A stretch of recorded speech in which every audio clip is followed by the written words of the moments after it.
Alrighty, good morning, TRIO participants. My name is Julian Johnson. I'm going to be walking you through a workshop this morning, this afternoon, this evening, whenever you're viewing this, on financial literacy in the 21st century, specifically as it pertains to college students and some of the finances that we're most often involved with, and some of the things that students our age or during this time period in their lives will typically struggle with the most. Just kind of an outline of kind of what we're going to be going over, what this workshop will discuss, and how things will be laid out. We're going to start off with kind of why this information matters, the ins and outs of it, kind of why it pertains to TRIO participants, college students in general, and kind of some of the barriers that come along with financial literacy or just finances in general within the 21st century. We're going to talk about budgeting, some recommended budgets for students, how to save some money with budgeting, some helpful tips and tricks, different ways to organize your budget in a helpful manner, all different things on budgeting. And obviously, of course, most importantly, where to save money in your budget. We'll talk a little bit about credit cards and credit scores, how to manage credit cards effectively, how to manage your score, how to maintain a credit card, payments, history, all that stuff. And then lastly, we're going to touch a little bit on student loans, scholarships, and stipends, specifically like stipends for paid internships, and then student loans and scholarships, the difference between the two, how and what to apply for, and some of the best practices for that. So starting off with, why do finances matter? Most importantly, college students, we happen to be some of the worst financial budgeters among all age groups.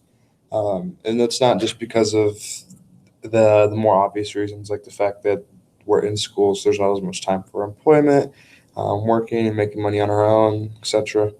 But also because oftentimes students in college haven't really had the time to learn about budgeting, or haven't had the opportunity to start a budget or actually manage their budget effectively. And a lot of the times, often this is like the transition period for people in their lives, where they're really trying to go to school and make that money or get that degree to really start the budget that they actually want and desire. If you're not making the money that you want, then it's hard to budget it effectively. Additionally, student loans, credit cards, and impulsive purchases, like that's kind of what influences this as well. College students are known, obviously, for taking out student loans. Tuition rates in the United States have continued to increase at about a 7% rate for the last decade. So college is becoming more and more unaffordable for a lot of people, and like the people who are in school are more inclined to take out loans now than they have been since college has started. So there's a lot to do with student loans and kind of the influences of that, how to take them out, which ones to take out, and really the support to get when taking out student loans.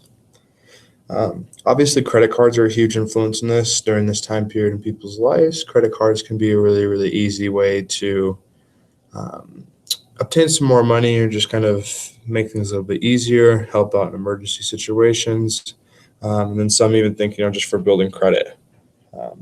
Impulsive purchases, a lot of times in college, people are trying to keep up with their friends and their colleagues, trying to always have the latest technology, the latest information, and really just be kind of up and on the edge with that stuff.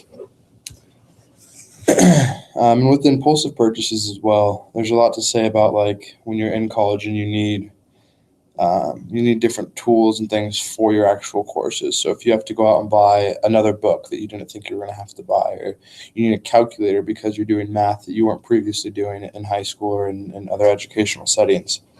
So having to go out and buy additional things for courses can also influence kind of the need to make those purchases that weren't expected in the first place. And there are many ways to kind of like prepare for this challenging financial time, being in college, and kind of like the ins and outs of that, and what comes along with the student loans and the increased likelihood for debt. And there's obviously ways to help manage some of these barriers.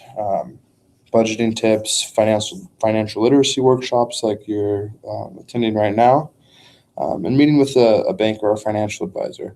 Obviously, I am in no way, shape, or form qualified as like an expert on this information, but it's important to like know that those people are out there, and they're more than willing to meet with students and people who are experiencing really just some challenges within their financial situation, or just people who want some more information on finances, budgeting, loans, and things like that. Obviously, there's dozens and dozens of different ways to help manage financial literacy and kind of student loans and all those things. But we're just going to talk about a few of them within this workshop and kind of some of the ones that really matter for college students. Low income and first generation students are much more likely to graduate with student loans to repay. Obviously, this doesn't come as a surprise to many of you, but for the students here in TRIO, we want to make sure that that when we graduate, we're prepared to either manage our loans or prepared to really handle our financial situation, regardless of what that means, even if there aren't loans, just kind of being prepared to have that postgraduate life and just kind of be ready for what that entails. And without proper knowledge about like student loans, the repayment process, people are a lot more likely to end up defaulting on their loans. And when you default on a loan, that means that you're either not making your payments on time, or you needed to like reorganize your payments, so like essentially reborrow the money and like pay it back in a different way. And when something like this happens, people will almost always end up paying back more than they initially borrowed. So there's like additional interest rates. There's sometimes fees if loans go into default just right off the bat. And additionally, like if you default on a loan, sometimes people will have to split their loans into two separate lenders, and then like you're accumulating interest from two separate entities, which is just doubling your interest and making it to where like the payment plan is just almost unbelievable at that point. And again, when people graduate from college, when you actually obtain that first job, really starting your career off and earning that postgraduate salary, that can be overwhelming for a lot of people who are graduating, especially if they're the first in their family to go to college, and maybe they're one of the only people in their family making those types of wages. And oftentimes it's like money that people aren't used to making. And that can be really overwhelming for some, and it can lead to like overspending. It can lead to like a lack of budgeting, and it can lead to like the lack of desire to really save the money and really put it forth towards future savings or investments or preparing for just an emergency fund and things like that. Excuse me. Student loans are the only debt that can't be claimed under bankruptcy. This is something that people oftentimes don't know, and it's because it's something that's just obviously not talked about too much. But claiming bankruptcy is a way to kind of do almost a reset on your financial situation. But with student loans, that's the one thing that won't be forgiven or even really considered within a bankruptcy claim, because they're borrowed directly from the federal government most of the time. So there's no way to kind of evade that process. So that's the debt that'll stick with you pretty much no matter what. So it's really important just to kind of be on top of that and be prepared for it, and being proactive about it instead of like reactive once the payments start and like not really having the means to pay them, or not knowing what the payments are or when the payments even begin for that matter. And then debt is obviously the biggest barrier in obtaining financial security. People oftentimes think that financial security is just about how much money you can make, but sometimes won't consider if you're paying in 60-70% of your monthly income to different debt that you owe. Then at the end of the day, that you're really not making as much money as you thought, and that really doesn't really create financial security for somebody. So the faster people are able to either get a handle on their debt or pay it off completely, the more likely they're going to be able to really obtain that financial security. So going into budgeting a little bit here, the first and most important thing with budgeting is kind of like how we think about money. Many individuals, especially low-income individuals, feel the need to spend any money they have. There's been lots of like research done on low-income individuals and the tendency to not save because of this constant state of just wanting to spend because it's like something that's not available a lot of the times. And obviously taking care of the bills and the important things first. But if there's some leftover money, there's an increased likelihood of people spending instead of saving it. And saving saving money monthly in a savings account can create like a security blanket for some people. And what I mean when I say security blanket is like funds that are there to support someone in case of an emergency, to back up bills or anything like that. If something like that were to come up, or if there was a lack of employment, loss of a job, or something like that, really just having some funds available to help support yourself and or the family, if something like that were to come up. Regardless of income, anybody can become financially secure. That's like one of the most important things that I want to discuss in this workshop is that like people have this concept of financial security just being for the wealthy and like the 1%. And that's just not a reality from a lot of people. And I think that that's something that just really needs to be dismantled, because with proper savings and investments, people who are making 30 grand, $35,000 a year can retire as millionaires if they're investing correctly and start investing at a young enough age. Um, so really just trying to reframe how we're thinking about money because it's not as detrimental of a task to really handle.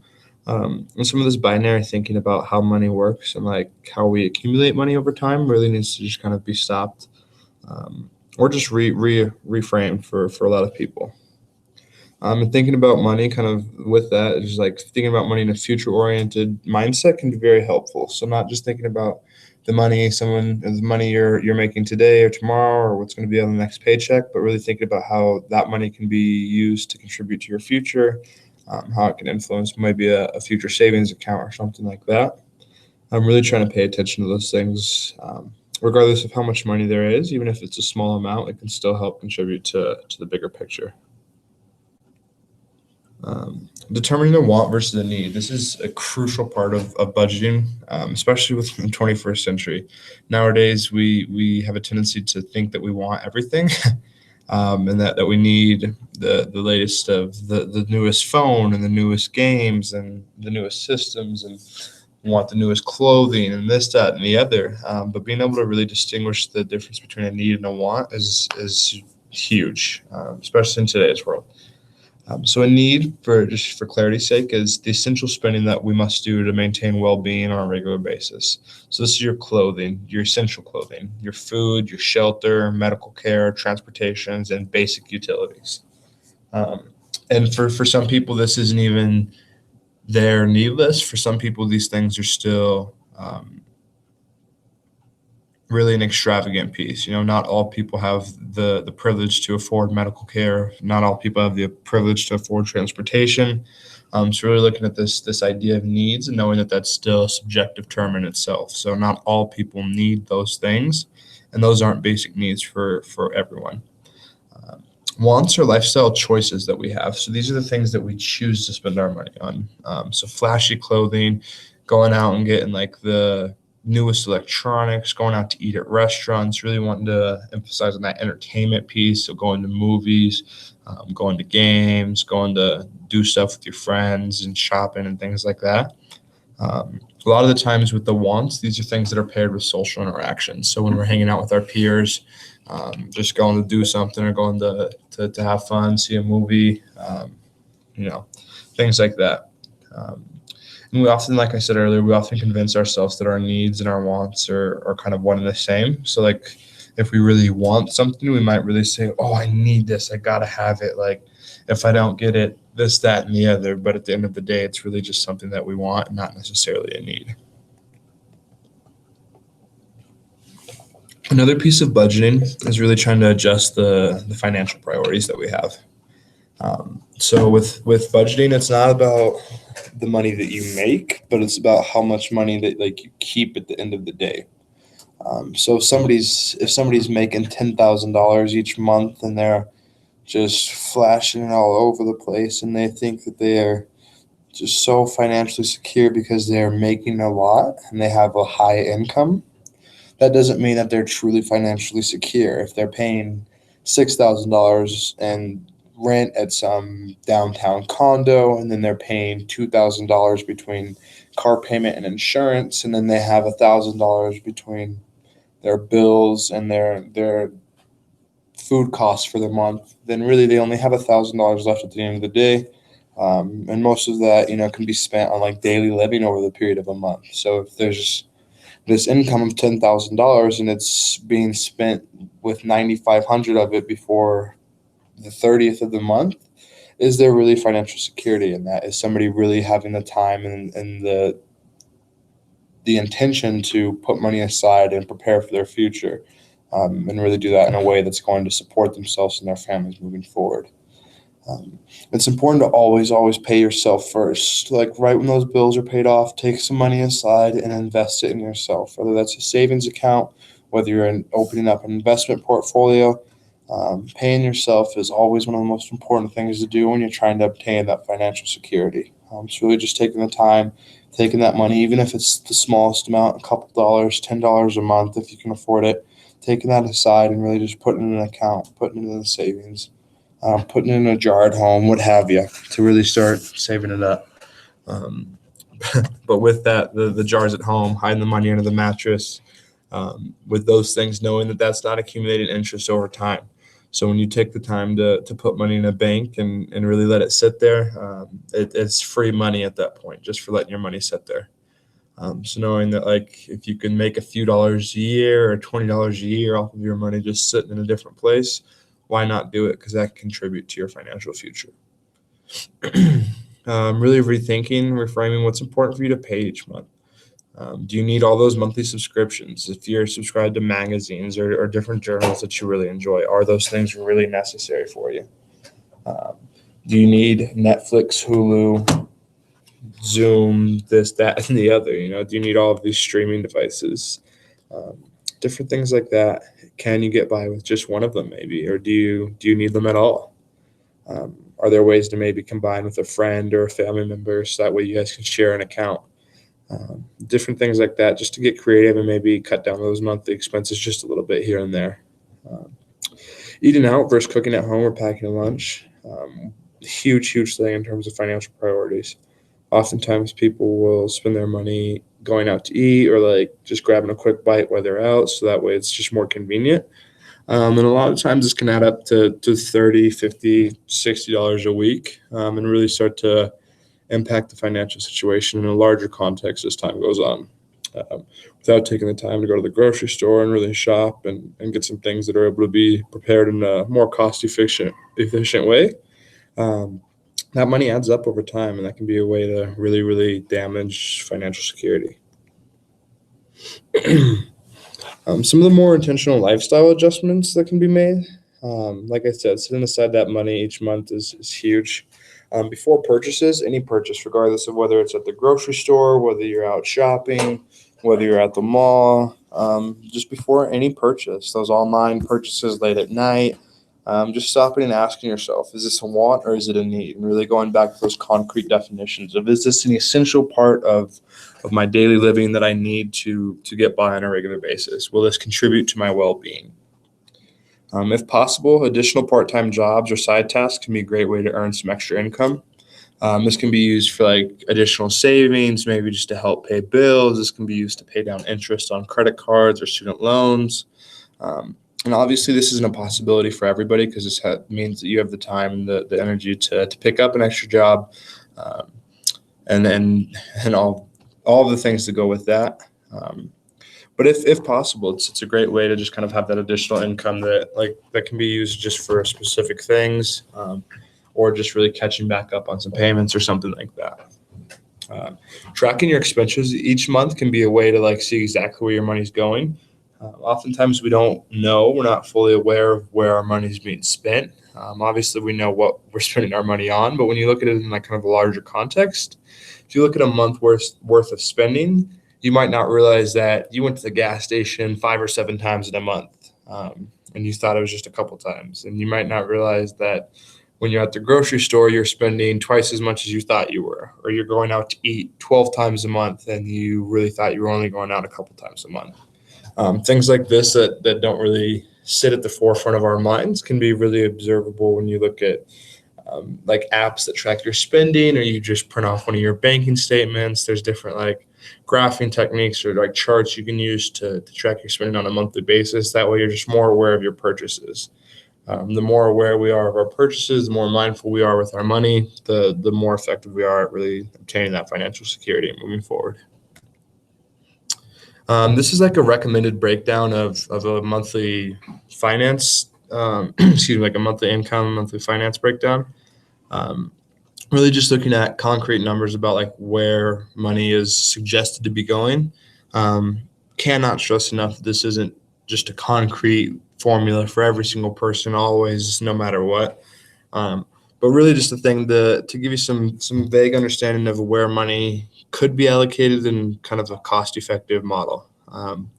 Housing, I know a lot of us living in the Denver metro area would argue is probably a lot more than just 23 to 33% of monthly income, but really trying to keep that about a third of monthly income is pretty important. Utilities ranging in there just a little bit. Food obviously is a pretty huge piece of the pie there, because we need to eat, so we got to pay for our food. But again, just making sure we're being cost effective in that, making sure we're doing shopping instead of just going out to eat. When you are shopping, making sure you're not just buying really like unfilling meals or things that are just going to be like unsustainable for long term. Transportation is a portion of that, regardless of what form of transportation. Transportation almost always costs money, to either maintain a vehicle or bicycle, what have you. Paying for subway rides and bus rides and all of that. Medical is always calculated in there because if it's not something, it's something else. Clothing is a piece of that.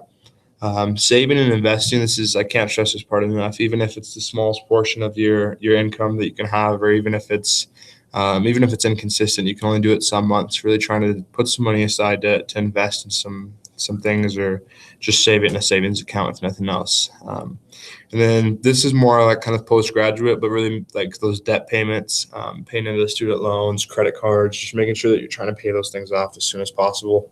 Obviously, the higher the balances are on those things, the more interest they're accumulating over time. So really trying to just pay those things off as quickly as possible. And that miscellaneous section, just a small piece of those daily expenses.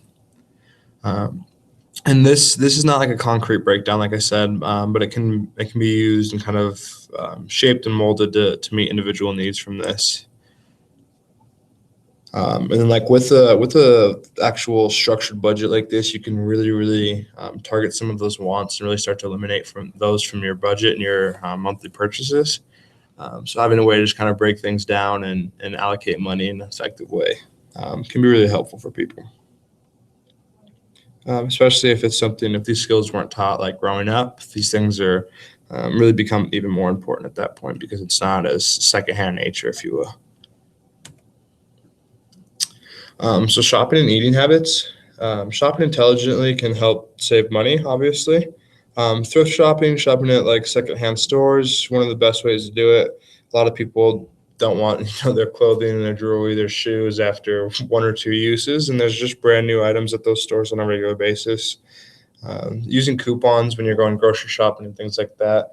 Oftentimes, coupons can be found online nowadays, or in free newspapers around town. So really, if the time is available, taking the time to just go out of the way and grab those things prior to, really just to secure some extra funds and save some money over the time. There's people who will just do extreme couponing and save $150 every time they go to the grocery store. Looking for sales and bargain deals, obviously a really important part. If you're going shopping for some clothes or something, trying to find sales, trying to do it at times of the year where there's lots of sales going on, different things like that. This last part, just meal prepping, really something that's like kind of misconstrued a lot of the times with how it can be used. But one of the most cost-effective ways to eat that there is, really getting meals in large quantities, making 5, 7, 10 meals at a time, and just kind of preparing them in individual containers, and using those for the lunches and dinners kind of on a weekly basis in a way to save a lot of money, keep you from eating out, or really just buying more expensive food while you're at the stores, because when you're buying in larger quantities, there's oftentimes a decrease in price or discounts or ways to bundle and save money that way.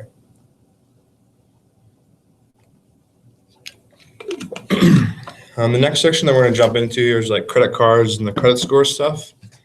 This is an important part of the financial literacy workshop because nowadays more and more people are getting credit cards. A lot of people are dependent on their debit cards, and that's kind of their main form of of purchasing things. But nowadays in college, I think the numbers are somewhere up in the high 70s now of people who actually have credit cards while they're in college.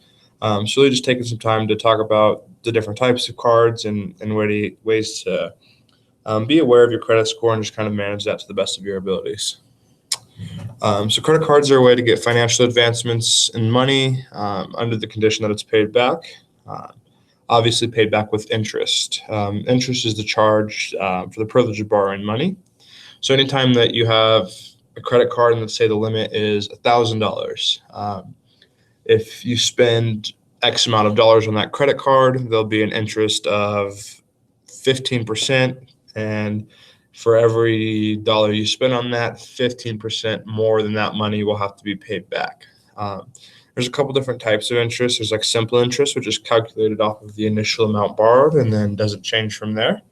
Or compound interest. This one's the one that we have to be really, really careful of. If at all possible, you want to kind of avoid any cards, any loans, any cards or car payments that involve compounding interest because that's calculated off the initial amount. And then the accumulated interest from the loans, like once interest starts getting tacked on, there'll be more interest added based off of the initial amount and the interest that's already been added. So it compounds itself and continues to add interest based off of the increased amount owed. So they're a lot harder to pay down these balances. They increase at way, way, way higher rates, and the interest is added a lot more frequently as well. So this is if at all costs. You want to try to avoid any cards or any repayment programs that involve compounding interest because it's just really, really a burden for financial security. Credit cards are supposed to be for emergencies and extreme cases. However, they're often used to build credit nowadays. And I know this is something that especially college students are talked into getting credit cards because of. You're young or you're not, and you need to get a credit card because during this time in your life, you're taking out loans or you're spending a lot of money, and it's really important to build credit and blah, blah, blah, blah, blah, blah, blah, blah, blah. True to an extent, sure. But credit cards can become a slippery slope really quickly. And it's really important just to remain mindful about how many credit cards you have, what the purpose of them is, and kind of how you're managing them while you have them. If you are using them to build credit, it's important to do so carefully and kind of be intentional about how you're doing that. And obviously, the interest rates for different credit cards vary from bank to bank. The maximum loan amount for them, the maximum balance you can take out on them, varies from bank to bank as well, and that also varies based off of an individual basis. Like some individuals who have like higher credit, long credit history, and obviously like higher incomes can have higher credit limits on their cards, and then the inverse consequently. If possible, you want to pay off the entire balance of your credit card at the end of each month. However, for many people, especially students, it's not very practical. So expecting to do that isn't the most realistic thing. But it is really, really, really good for building a strong credit, especially over a short period of time. If not possible, trying to pay the minimum payments and the amount of interest each month is a great way to kind of maintain your credit where it's at and then start to build some credit back as time goes on.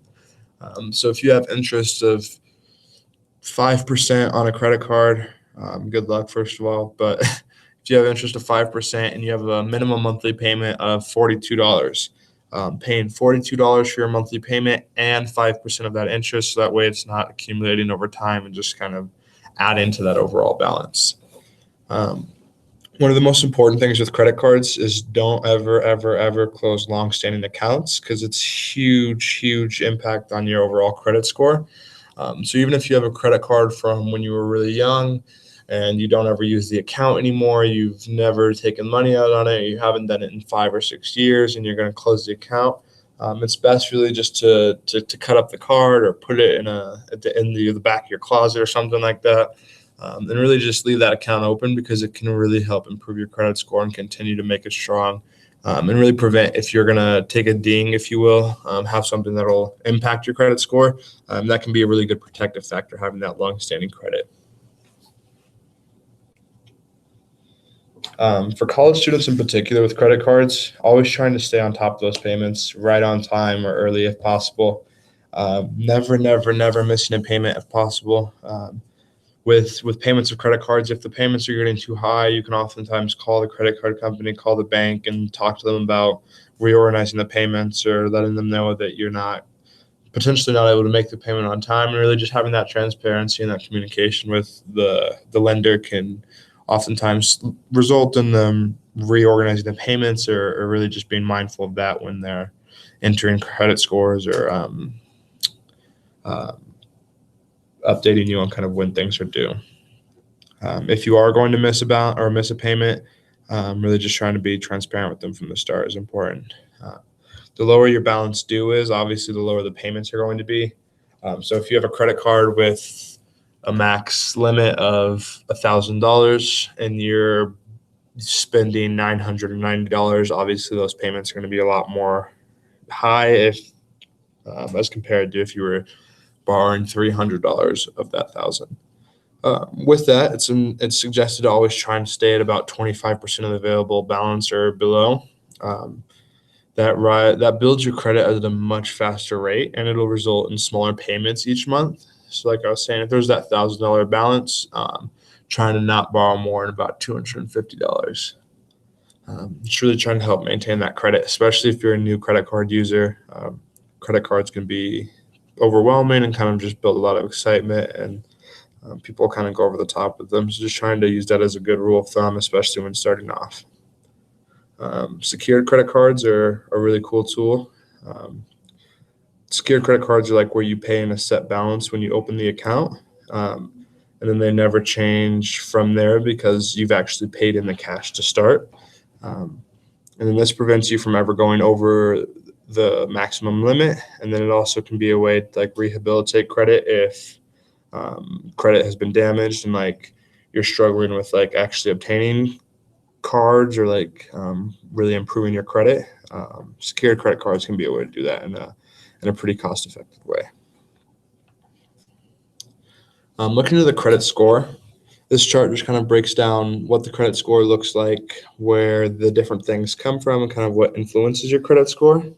Knowing how to calculate your credit score is pretty important for analyzing what's the most important aspects of your credit and how to manage a credit card in particular. So we're looking at like the payment history. That's why I was emphasizing that so much. Comes into 35% of your overall like credit score. Making sure those payments are on time, making sure you haven't missed payments, making sure you're not like over borrowing and underpaying. Amounts owed, if you have just tens of thousands of dollars in credit card debt, obviously your credit score is going to start to decline the more and more money you start to borrow. Looking at a new credit, kind of in accordance with that. If you're getting new credit lines all of the time, people are going to be less inclined to lend to you, and your credit score is going to be impacted pretty greatly by it. Keeping accounts open for a long period of time is important because that length of history contributes to about 15% of your overall credit score. So if you're able to have some longevity of accounts there and some real strong consistency with payments, then it really improves your credit score. And then checking your credit score frequently can actually decrease your credit score. It's important to just check it through FICO approved sites. Many banking apps will have ways you can check your credit score through the app or through the bank without impacting it. There's lots of ways to do it, but just making sure that you're mindful of when you're trying to check your credit score, how you're doing it, because it can oftentimes result in just kind of negative impacts on your credit score overall. The coordinates with like credit cards and the student loans, credit scores really in particular. People often result in like credit cards as ways to build their credit. But it's important to know if you're taking out student loans while you're in college, that's one of the most effective ways to build credit, especially within a short amount of time. Obviously, there's lots of money being taken out from student loans, and a lot of students don't really know how long they have to pay off their student loans and kind of those things. So that's where it can really start to impact the financial literacy and kind of that financial security moving forward. But when you're in school and you're taking out loans, you're actually building your credit at a much higher rate than you could ever do it with any credit card or any money that you're borrowing from a private lender. And the maintenance of those student loans following graduation is crucial for that reason. If those loans default, your credit score is going to diminish greatly, and at a pretty fast rate too. So the more information you can have on your student loans and your credit score and your credit cards, obviously the more secure you can be financially, and the safer you'll be from defaulting loans or running into financial barriers that were unforeseen because of really just a lack of knowledge.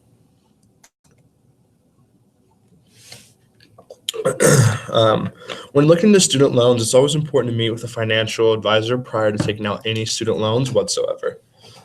Financial advisors can be met with in the financial aid office here at MSU Denver. Even following graduation over the summer, it doesn't matter. Financial aid is available. It's one of the strongest resources that we have here on this campus. And it's important to know that's especially there for our students and for managing that debt, managing those student loans. Making sure you're meeting with the financial advisor can prevent you from taking out the wrong loans. So there's some loans that start accumulating interest right away, and there's other loans that will not start accumulating interest until you've actually graduated from the institution and start that repayment process. And a lot of times those can be mistakes made by students who just don't really have that financial knowledge, which can be completely normal from a lot of students going to college. Tracking your money, tracking your loans through different websites, and just making sure that you're kind of on top of how much you owe, when the payments are going to start, what those payments will look like, and how to manage that effectively can be a really helpful way. Just to kind of stay on top of things and making sure that those loans don't end up in a defaulting area. Just websites like the ones listed below that can be helpful for navigating some of those things, getting a lot of frequently asked questions answered, and then like also looking into specifics with what loans, what grants give you what kind of interest rates, which ones are most effective to borrow for what types of students, and really just navigating some of those things. Before student loans are taken out, obviously you want to strive for scholarships first. Scholarships is money that oftentimes just doesn't have to be repaid. It's rewarded based off of merit, social identities, different extracurricular activities, a variety of different things. Here at MSU Denver, we have a generalized scholarship application, which automatically applies students to hundreds and really just thousands of different scholarships for various student populations, individualized scholarships, and we also have like scholarships for different extenuating circumstances, different life circumstances that come up. So really just making sure that you're using that as a resource first and foremost for scholarships. All students are like really highly encouraged to complete this process because, like I said, it refers you not only to those MSU Denver scholarships, but it will also give you referrals to outside entities, different private organizations or agencies that are offering grant-based scholarships or different stipends and programs that some of our students may be applicable for, but they don't apply directly through MSU Denver. So still looking into that as ways to get connected with additional resources prior to taking out loans or paying out of pocket for school. And knowing that like academic advisors and some PMTs can serve as coaches for best practices around scholarships, which websites to go to, which areas to kind of look into for scholarships, and how to most effectively market yourself in efforts to obtain those scholarships. And lastly, with this stipend piece, a lot of the times with many of the degree programs here at MSU Denver, students have some sort of internship or like practicum placement or clinical hours that go along with their degree. And if possible, trying to find a paid internship or stipend program to where there's like grant funding that's paying for the actual student to get paid while they're working or they're interning for the year, for the semester, or over the summer. Trying to explore some options for that, really applying for those stipend positions. It can help with the overall budgeting and obviously that financial security moving forward. Paid internships can result in less loans needing to be taken out, students having to work less and kind of just impacting their overall mental health in a positive manner. And it can also help with leading directly to a job. There's a lot higher likelihood that if you had a paid internship, there's a chance of like being offered employment there.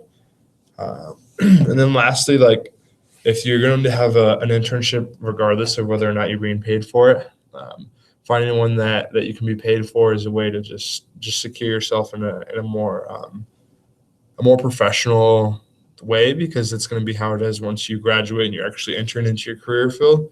Um, so being able to practice some of that budgeting and really that those financial aspects that come with the internship or with the job, and potential benefits and things like that, and exploring those things with the supervisor as well, can just be a really good and strong influence for financial situations in general.